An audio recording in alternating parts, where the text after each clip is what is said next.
জেলের জালে ধরা পড়ে প্রায় ২.৫ কেজি ওজনের বিশাল এক ইলিশ, যা নিলামে বিক্রি হয় প্রায় ৭,০০০ টাকা।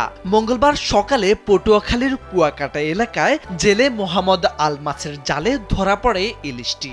পরে কুয়াকাটা পৌর মাছ বাজারে মনিফিশ আড়তে মাছটি নিলামে তোলা হয়। ৬,৮৪০ টাকায় মাছটি কিনে নেন হাসান আমিন নামের এক মৎস্য ব্যবসায়ী। এ সময় মাছটি এক নজর দেখার জন্য অনেকেই ভিড় করেন সেখানে।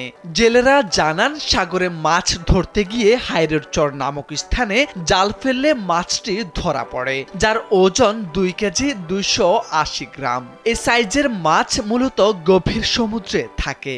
স্যান্ডেলিনা সো, রূপচর্চায় আভিজাত্য। পাইছি দিয়েছি কাউকে দুপুরের টাইম, আরো কিছু ইলিশ মাছ পাইছি, ৮-১০টা বড় মাছও পাইছি, ওরা ৫০ ইলিশ মাছ পাইছি।